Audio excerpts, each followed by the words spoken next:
conversation with him, I was so inspired, and I was like, no, this is not something that should be in writing. If you joined TSTA, then you also had to be a member of NEA and pay membership dues in both.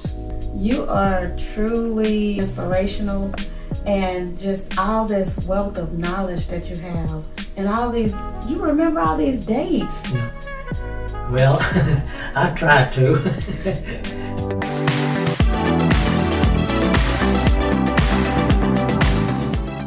All right, everyone. My name is Felicia Robinson, and I'm the president of the Dallas local ATPE.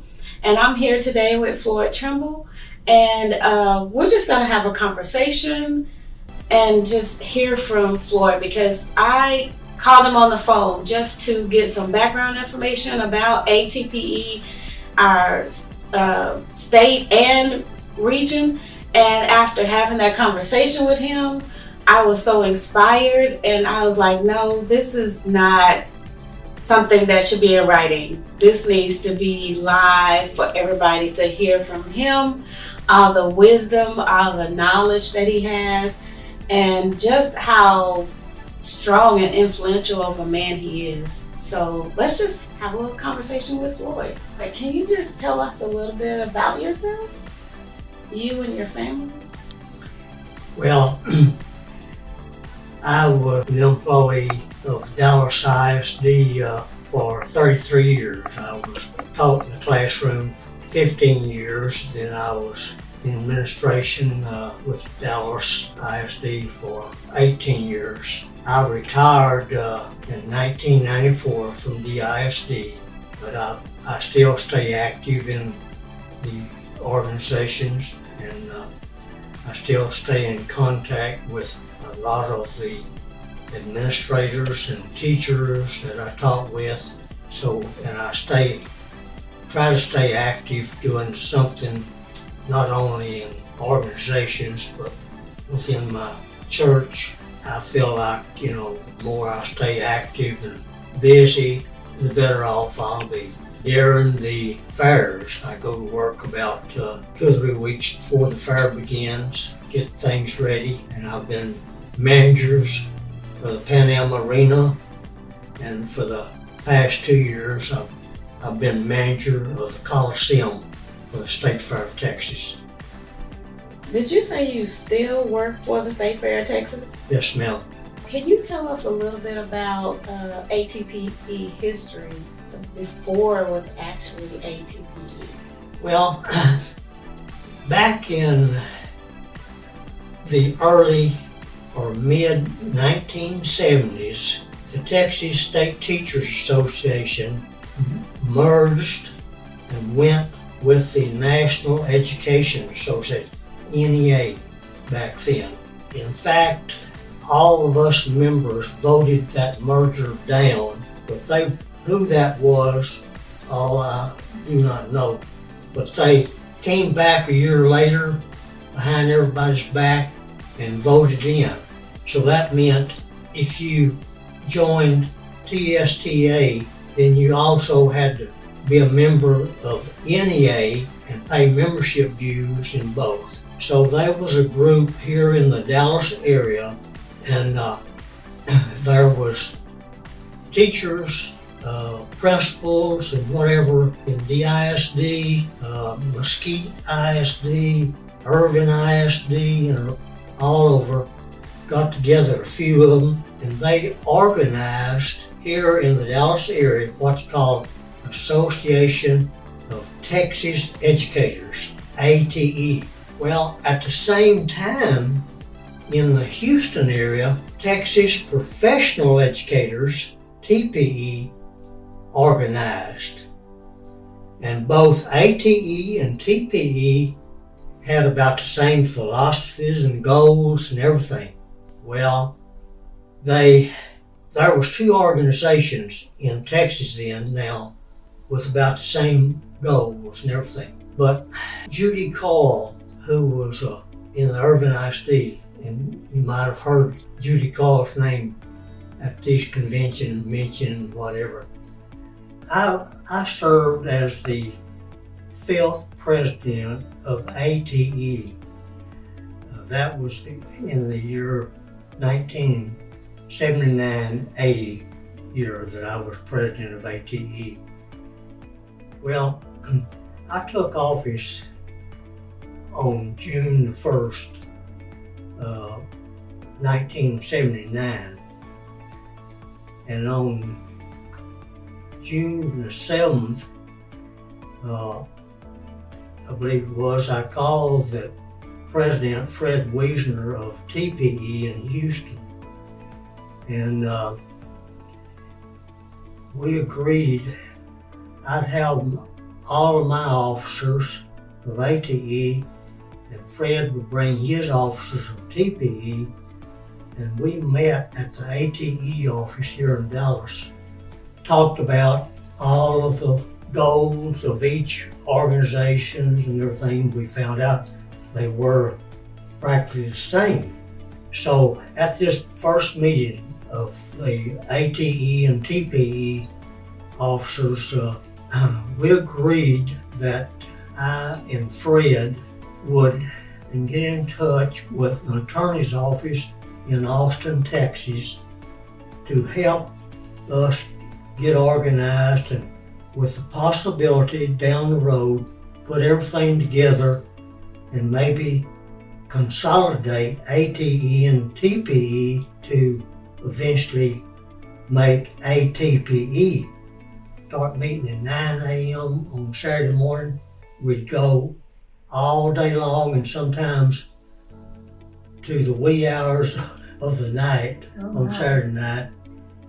And we put everything together under the directions of the attorneys. And we had everything ready to present to our individual associations by January of 1980. All of our officers that was elected, in case the consolidation didn't go through, we all met, and between the 10 officers, we voted amongst ourselves for the officers of ATPE. That was on April 1st, 1980. Alifair Hammett was elected to be the first ATP president. Charles Pickett was he was the vice president. Lynn Sewell was the treasurer, and Miss McMeans were the secretary, and they elected me to be the past president. You know, we had to have a past president, although I'd served president of ATE, but we never had a president for ATPE before. So I was elected to serve as vice president the first year. We set up and we elected members from both organizations to be the board of directors of ATPE. And Mr. Mike Mara, who was the last executive director for ATPE, he was elected to be executive director of ATPE. And Jack Martin, who was the executive director for the old TPE, he was elected to be associate director of executive director for ATPE. And then things started from that. We had all the bylaws already that the consolidation committee put together, bylaws and everything, and they couldn't be changed until in any form until we had our first convention on December the 12th and 13th, 1980. We had it in Austin at a hotel, and then it was agreed that those president officers would go ahead and serve until June the 1st, 1981. They elected officers to start serving on 1981 at that convention in December 1980, but They didn't take office till June 1, 1981. We have one person as the director to the state organization from each of the 20 regions. Yes. It's set up like the Texas Education regions. That's how it's set up, Yes. So, but that was all in a plan that we presented to get everything approved. So therefore, in that first year, we did not have directors from every region, but quick as possible, the board of directors of ATPE, the state, made sure we had a director from every region. So that made 20 directors plus the 5 officer state. So now the board of directors and everything, there's 25, 5 officers and 20, one from each of the 20 regions. Convention coming up in July will be the 43rd year on April 1st. It'll be 43 years old for ATPE. Wow. Term of past president of ATPE was over. I continued coming back and working with the locals, especially the local here in DISD. In fact, I served as president 1 year for the Dallas ATPE. Wonderful. You are truly, you're inspirational, and just all this wealth of knowledge that you have, and all these, you remember all these dates. Yeah. Well, I try to. And so we can see that you have truly a vested interest in ATPE. You have been here since its inception, and we are so thankful for you, just all that you've done to make it what it is today. Yeah. Let's talk a little bit about your personal family. Can you tell us about your family? I always wanted to be a school teacher, and because I had a first and second and third grade teacher all in the same classroom in a country school, and she was a fantastic lady. She came to that country school and started teaching. Her husband was the principal of that country school. She came in 1937, the year I started school in the first grade. So Miss Fitzgerald made me want to be a teacher just like her, because she taught me in the same classroom for first, second, and third grade. Back in those years, you only had to have 11 grades in Texas to graduate. They added the 12th grade when I was in about the 4th or 5th grade.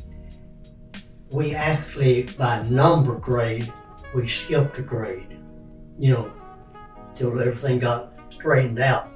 That was before World War II. Well, I was 10 years old when World War II, when Pearl Harbor was bombed, and the principal and Miss Fitzgerald, Mr. Fitzgerald got drafted into the military, so he left, and Miss Fitzgerald, had to go with him too. They went to Tinker Air Force Base in Oklahoma City. He taught these draftees that could not read and write. He taught them to read and write in the military. But back on that, I started school that then finished that country school. My last year was 7th grade, and I started to school in town in the 8th grade. And 8th grade back then was still in elementary school. Elementary school and high school was in the same building in a small town.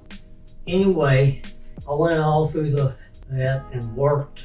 Didn't go to college or anything then. Came to Dallas and got me a job. Went in the military, went in the Air Force, and served as an Air Force. And I worked quite a few years before I ever went to college. But I met my wife on a blind date. She was a senior student at the old East Texas State College at Commerce, Texas. It's now Texas A&M Commerce, but she was a senior student. And back then, the semesters in the colleges, one semester would end in January.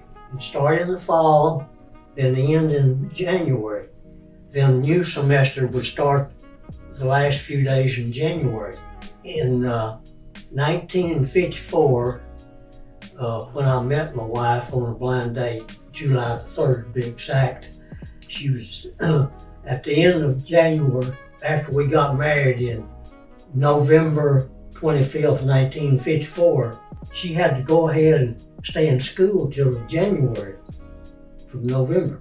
So I was living in Oak Cliff in Dallas, working for Chance Falls Aircraft in Grand Prairie, Texas. Then I'd go down to Commerce and we rented a room from a lady down there. We lived down in Commerce on weekends. Well, anyway, at the end of January, she liked 2 courses graduating. So she decided she'd wait till summer to take those 2 courses. So then we got this apartment in Oak Cliff, and as soon as we got the apartment, the old Wilmer Hutchins ISD, Yes. they called her to substitute 8th grade world history. The lady was taking a maternity leave. Well, she was just off, getting ready to have a baby. My wife substituted for 2 weeks.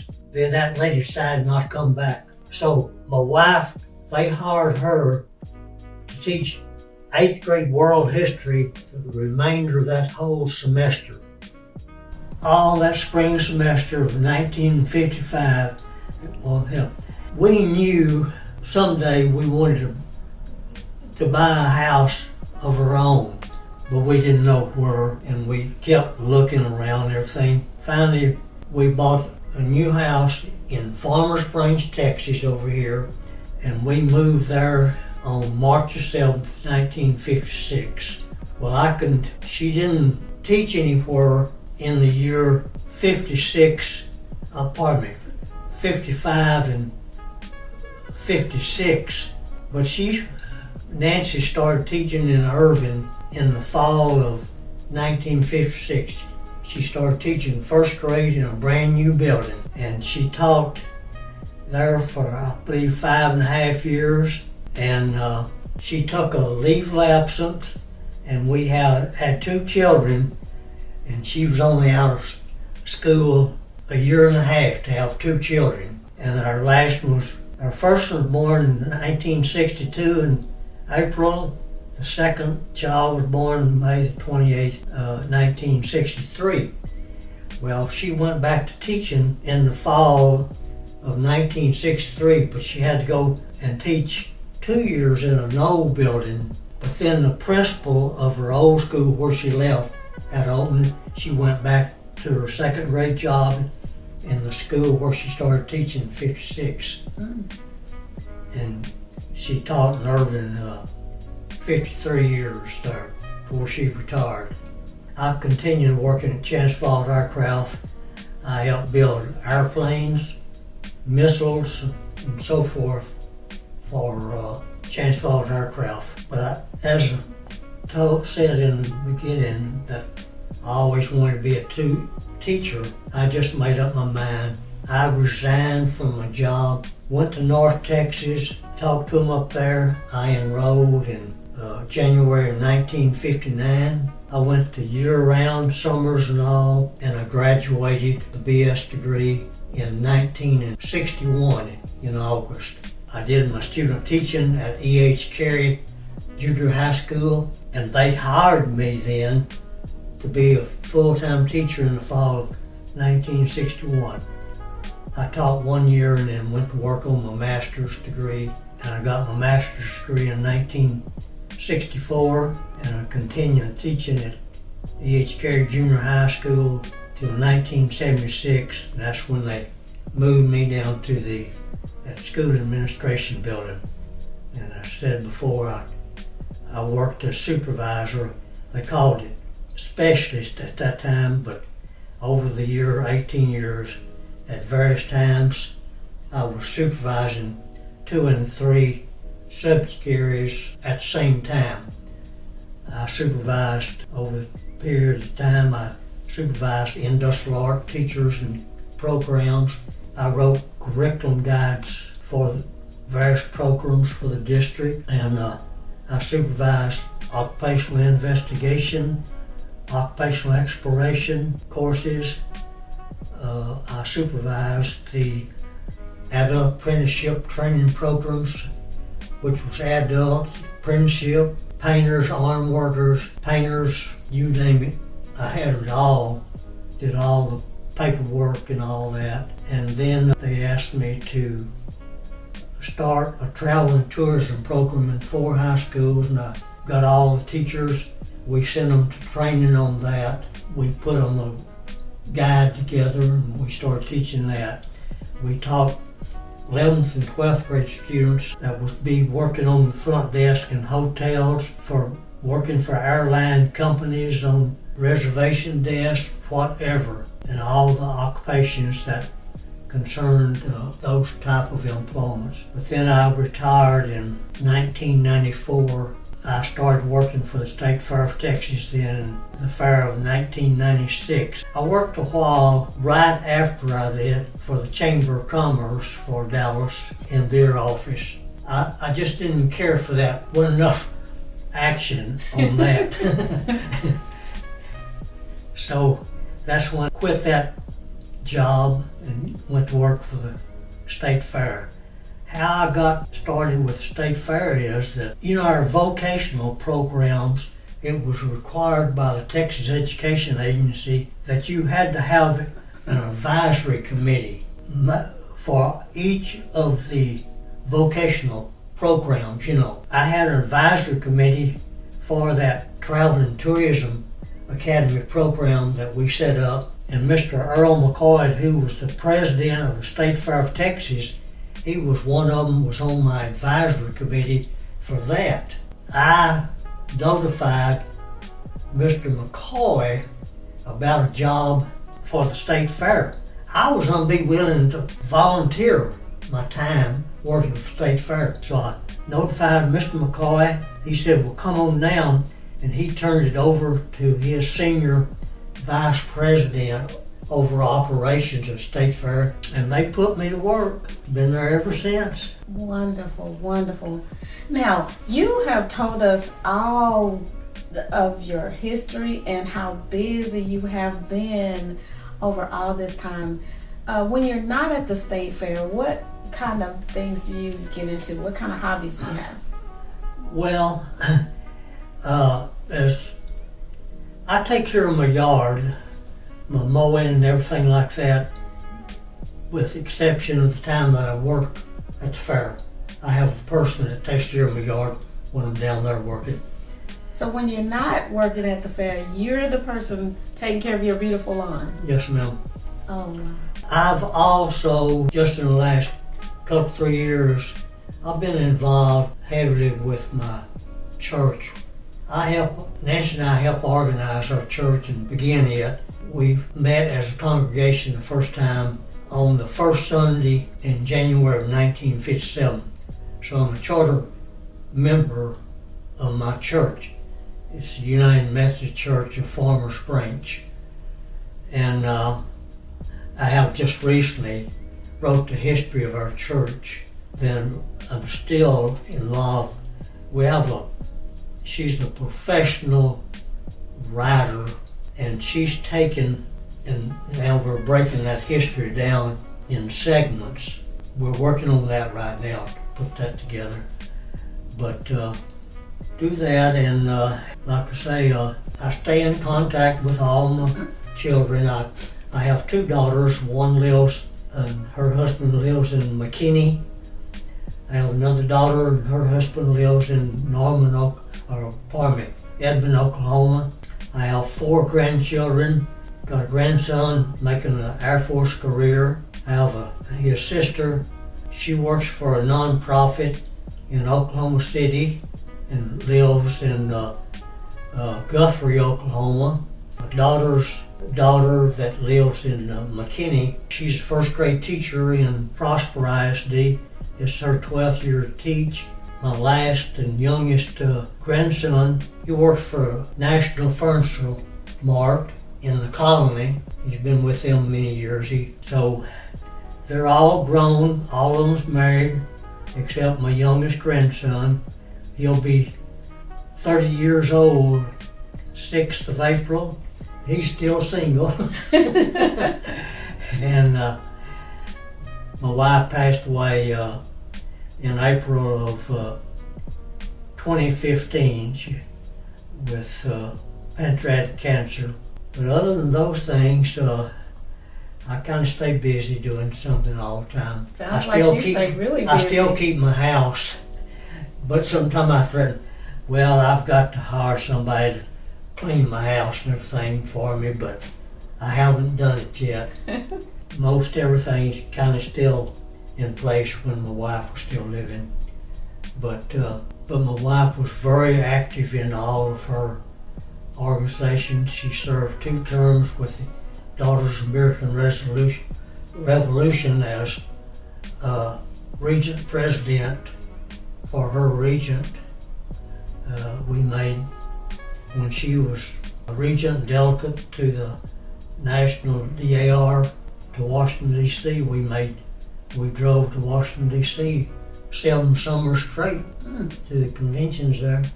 Wow. So, before we finish our conversation, I just wanted to ask, do you have any advice for educators today, and in particular, educators who are members of ATPE? Well, I suggest that all educators, teachers, school administrators, they all need to belong to an organization. Absolutely. And that organization, I recommend ATPE. You know, I've learned so much from other persons or other members of ATPE. Just like I learned from my students when I was a teacher in the classroom. I learned from my teachers when I was supervisor. I learned from the principals and other administrators when I worked for DISD. I'm still learning from you members of ATP right now, And we're learning from you. every day. Thank you. Thank you so much.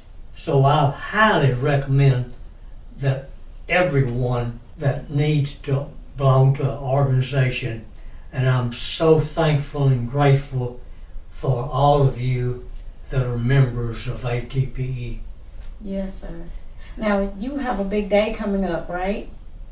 Yes, I will reach the age of 92 on Wednesday, March 22nd. All right now. 92 years old. That's awesome. Well, before we end our conversation, we want to do just a little bit of celebration with you. All right.